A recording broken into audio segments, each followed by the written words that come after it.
আসসালামু আলাইকুম সবাইকে। তো আজকের ভিডিওতে আমরা দেখবো হচ্ছে কিভাবে একটা ফেসবুকের মধ্যে সেলস ক্যাম্পেইন ক্রিয়েট করতে হয়। তো সেজন্য আমরা আমাদের অ্যাডস ম্যানেজারে চলে আসবো। অ্যাডস ম্যানেজারে আসার পর আমরা ক্রিয়েটে ক্লিক করব। ক্রিয়েটে ক্লিক করার পর এখানে আমরা সরাসরি সেলসে চলে যাব। সেলস থেকে আমরা ওয়েবসাইটে মাধ্যমে সেলস জেনারেট করতে পারি। হ্যাঁ, এরপরে আমরা হচ্ছে মেসেঞ্জার, ইনস্টাগ্রাম এর হোয়াটসঅ্যাপের মাধ্যমে এবং হচ্ছে কলস এই উপায়ে আমরা সেলস জেনারেট করতে পারি। তো আমরা হচ্ছে দেখবো ওয়েবসাইটের মাধ্যমে কিভাবে সেলস জেনারেটের সেলস ক্যাম্পেইনটা চালু করতে হয়। তো সেজন্য আমরা সেলসে ক্লিক করব। করার পরে এখানে আমরা চাইলে এখান থেকে ক্যাম্পেইনের নাম, অ্যাড সেট এন্ড অ্যাডস এই নামগুলো এখান থেকে দিয়ে দিতে পারি। তো আমরা যেহেতু সেলসের জন্য একটা অ্যাড চালাবো, তো আমরা সেলস আমার মতো আমি একটা করলাম, যেমন দেখে আজকের তারিখটা আমি দিলাম, করে দিলাম। প্লাস আমি যদি আম, এখানে অ্যাডসেটের নামটা দিয়ে দিই, একটা দিয়ে দিলাম।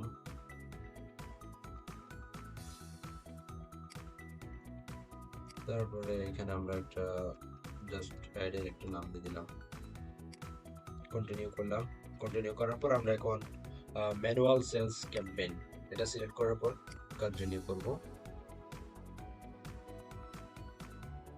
কন্টিনিউ করার পর আমরা চাইলে অ্যাডভান্টেজ ক্যাম্পেইন বাজেটটা আমরা কখন দেবো, এটা হচ্ছে যখন আমাদের দুইটা অ্যাড সেট বা অনেকগুলো অ্যাড কপি থাকে, তখন আমরা চাইলে অ্যাডভান্টেজ ক্যাম্পেইনটা অন করে রাখতে পারি। অন করে ধরুন আমাদের সাপোজ আমাদের চারটা অ্যাড সেট আছে বা চারটা অ্যাডস আছে, তো এখানে আমরা ক্যাম্পেইন বাজেটটা যখন দিয়ে দিব, তখন হচ্ছে ফেসবুক যে অ্যাডসটা বা যে অ্যাড সেটটা ভালো করতেছে ওটাতেই সে ডলার প্লেসমেন্ট করবে। তো এখান থেকে আমরা অ্যাডভান্টেজ ক্যাম্পেইন বাজেটটা দিয়ে দিতে পারবো। যেহেতু আমরা একটা অ্যাড সেট এবং একটা অ্যাডস করছি অ্যাড কপি, সো সেই কারণে আমরা এখন দিচ্ছি না। আমরা এখন নেক্সট চলে যাব। নেক্সটে যাওয়ার পর এখানে ওয়েবসাইট সিলেক্ট করা আছে। এরপরে আমরা এখানে পিক্সেলটা সিলেক্ট করে দেবো। আমাদেরকে অবশ্যই ওয়েবসাইটে যখন অ্যাড রান করবো সেলসের জন্য, তখন অবশ্যই আমাদেরকে পিক্সেল ক্রিয়েট করে ফেলতে হবে। পিক্সেল যদি আমরা আগে থেকে ক্রিয়েট করে ফেলি, তাহলে হচ্ছে আমরা আমাদের ওয়েবসাইটে যে ভিজিটর যাবে, কারা একটু কার্ট করতেছে, চেক আউট করতেছে, পারচেস করতেছে, তাদের সবগুলো ডাটা আমরা ফেসবুকের মধ্যে পাবো। হুম, ওই কারণে আমরা পিক্সেলটা আগে থেকেই ক্রিয়েট করে ফেলবো। এরপর আমরা এখান থেকে পিক্সেলটা সিলেক্ট করে দেব। করে দেওয়ার পর আমরা যেহেতু সেলসের জন্য অ্যাড চালাচ্ছি, তো অবশ্যই আমরা পারচেসটা সিলেক্ট করব। হ্যাঁ, পারচেস হলে এখানে আমরা পারচেস ডাটাগুলো দেখতে পারবো। এরপরে আসতেছি বাজেট এন্ড শিডিউলিং। বাজেট ধরেন আমি $10 বাজেট দিলাম। এরপরে এখানে ডেটটা আমি আমি যেহেতু ডেইলি বাজেটে সিলেক্ট করছি, সো ডেটটা যেরকম আছে ওইরকমই থাকবে, এখানে এন্ড ডেট দেওয়ার কোনো দরকার নেই। এরপরে হচ্ছে আমাদের লোকেশনটা চেঞ্জ করে, যদি আপনি যদি শুধুমাত্র ঢাকাতে চালাতে চান শুধু ঢাকা দিবেন, বা চিটাগাং চালাতে চাইলে চিটাগাং দিবেন, বা পুরা বাংলাদেশ হলে পুরা বাংলাদেশটা সিলেক্ট করবেন। হুম। তো এরপরে switch to original audience options এটাতে ক্লিক করে ইউজ অরিজিনাল অডিয়েন্স এটা দিব। দেওয়ার পরে এখান থেকে আমরা এজটা সিলেক্ট করে দিব। এজ যেহেতু আমি সাপোজ যেটার জন্য করতেছি উইজডম বিডি, এটা ধরেন একটা বাচ্চাদের বুক নিয়ে কাজ করে। তো বাচ্চাদের বুক আসলে কারা কিনবে, যাদের বাচ্চা আছে ধরেন, আম, যাদের 2 বছর থেকে শুরু করে ধরেন 7-8 বছরের বাচ্চা আছে, তাদেরকে আমি টার্গেট করতে যাচ্ছি। তাহলে আমাকে অবশ্যই 2 থেকে 8 বছরের বাচ্চা থাকতে পারে হচ্ছে যারা আম, কি ধরনের মা বাবা ধরেন 25 বছর থেকে শুরু করে ধরেন 40 বছর, আহ, এই ধরনের মানুষজনের ধরেন হয়তো কারো 5 বছরের বাচ্চা থাকতে পারে বা 6 বছরের বাচ্চা থাকতে পারে। হুম, সেজন্য আমি এই এজ রেঞ্জটা আমি সিলেক্ট করছি 25 থেকে 40। এরপর আমরা জেন্ডারের মধ্যে অল জেন্ডারই সিলেক্ট করে দিব, অল জেন্ডার থাকবে। এরপরে এখান থেকে যেহেতু আমার প্রোডাক্ট হচ্ছে বাচ্চাদের বই, সেক্ষেত্রে আমরা কি করতে পারি, এই আমার প্রোডাক্টগুলোর কাস্টমার হবে হচ্ছে আপনার বাচ্চার বাবা মা। হ্যাঁ, বাচ্চার বাবা মারা বাচ্চার বাবা মা অ্যাডটা দেখবে আমার, তারাই পারচেস করবে, বাচ্চারা তো আর পারচেস করতে পারবে না। তো আমরা এখানে প্যারেন্টস দিব। তো আমরা এখান থেকে প্যারেন্টসটা সিলেক্ট করব। প্যারেন্টস এর মধ্যে আমরা ধরেন অল প্যারেন্টস দিব না, আমরা দিব হচ্ছে যাদের প্যারেন্টস উইথ টুডলার্স, প্যারেন্টস উইথ এটা দিতে পারি। তারপরে প্যারেন্টস দিব হচ্ছে 3 থেকে 5 বছরের বাচ্চা যাদের আছে। এরপরে প্যারেন্টস দিতে পারি আমরা যাদের 6 থেকে 8 বছরের বাচ্চা আছে। তাহলে এই তিন ক্যাটাগরি আমরা সিলেক্ট করলাম। করার পরে এখানে দেখা যাচ্ছে হলো আমার অডিয়েন্সটা খুবই ছোট দেখা যাচ্ছে এখানে। তো এখানে আমি আরেকটা কিছু দিতে পারি, যেমন যারা ধরেন অনলাইনে কেনাকাটা করতে অভ্যস্ত, ওই ধরনের মা বাবা হতে পারে। সরি, এটা হবে অবশ্যই ইন্টারেস্ট, অনলাইন শপিং এ যাদের ইন্টারেস্ট আছে,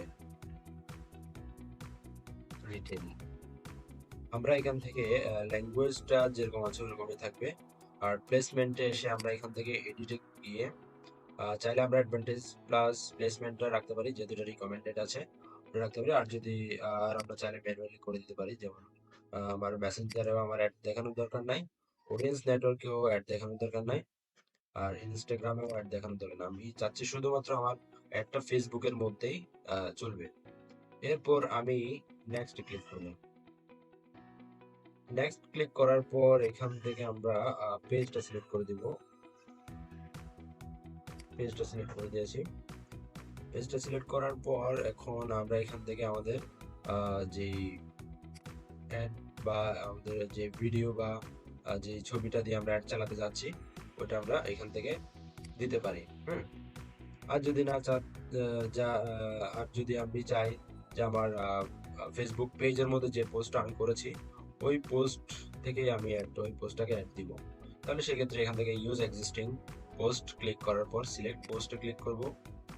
করার পর এখান থেকে আমরা একটা ভিডিও সিলেক্ট করে দিব। একটা পোস্ট আমরা সিলেক্ট করে দিয়েছি। দেওয়ার এখান থেকে চাইলে আমরা এডিট এটা অল অপটিমাইজেশন দিয়ে দিতে পারি। দিয়ে দেওয়ার পর এখানে সবকিছু ঠিকঠাক আছে, সবকিছু ঠিকঠাক আছে। এখন আমরা চাইলে এখান থেকে পাবলিশে ক্লিক করে দিতে পারবো। হ্যাঁ, এখন যদি আমরা এখানে পাবলিশ ক্লিক করে দিই তাহলে আমাদের একটা পাবলিশ হয়ে যাবে এবং কিছুক্ষণের মধ্যে অ্যাক্টিভ হয়ে যাবে। তো এটা আমি আর দেখালাম না। আমরা চাইলে সেলস ক্যাম্পেইনটা এভাবেই আমরা চালাতে পারি।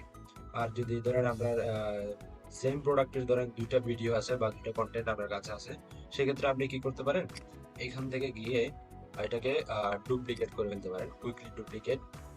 তো এখানে আমি কন্টেন্ট দিয়ে দিলাম।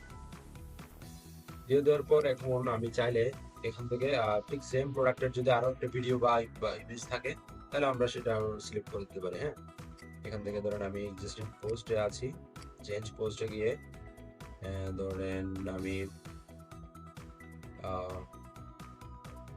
ধরেন এই জিনিসটা আমি সিলেক্ট করে দিলাম একটা জিনিস, তাহলে আমার কন্টেন্ট কিন্তু ভিন্ন হয়ে গেছে। এটা একটা কন্টেন্ট, এটা আরেকটা কন্টেন্ট।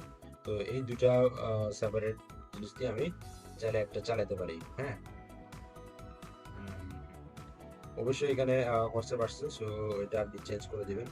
চেঞ্জ করে আপনি অবশ্যই বাটনটা দিয়ে দিবেন, যেহেতু এটা ওই যে পোস্টটা আমি সিলেক্ট করেছি ওটাতে আসলে ইয়াটা ছিল না, অর্ডার না বাটনটা ছিল না আর কি। তো আমি এটা সিলেক্ট করে দিই। এটা সিলেক্ট করলে কি হয়, এখান থেকে আমি জাস্ট চেঞ্জ করে দিব। চেঞ্জ করে হচ্ছে এখান থেকে বাটনটা অর্ডার নাও বাটনটা দিয়ে দিব। দিয়ে দিলে এরপর আমাকে লিঙ্কটা ওখানে প্লেস করতে হবে, যে ওয়েবসাইটে আমার ক্লিক করলে কাস্টমার যখন ক্লিক করবে অর্ডার না হয় যাতে ওই ওয়েবসাইটে চলে যায় বা ল্যান্ডিং পেজ চলে যায়, ওই লিঙ্কটা দিতে হবে আমাকে। এরপরে আমি চাইলে পাবলিশে ক্লিক করে দিব। পাবলিশে ক্লিক করার পর ওটা অ্যাক্টিভ হয়ে যাবে।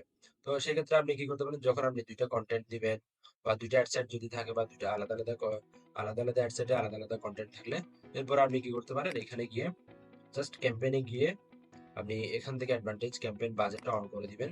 অন করে এখানে $10টা অটোমেটিক্যালি অ্যাডসেটের মধ্যে আমরা যে ফার্স্টে অ্যাডসেটে $10 দিয়েছিলাম ওই $10টা অটোমেটিক্যালি ক্যাম্পেইন বাজেটে চলে আসছে। এখন কি হবে, ফেসবুক কি করবে, এই দুইটা কন্টেন্ট থেকে যে কন্টেন্টটা কাস্টমারদের কাছে ভালো ভিউ হচ্ছে বা পারফরমেন্স ভালো চলতেছে, ওই কন্টেন্টের উপরেই ফেসবুক টাকা স্পেন্ড করবে, ডলারটা স্পেন্ড করবে হচ্ছে ওই কন্টেন্টে। হুম।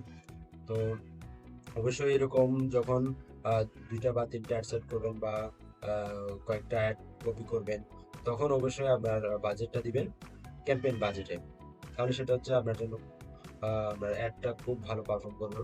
এবং যে অ্যাডটা বা অ্যাড সেটটা ভালো পারফর্ম করতেছে, ওইখানেই ফেসবুক সে স্পেন্ড করবে ডলারটা।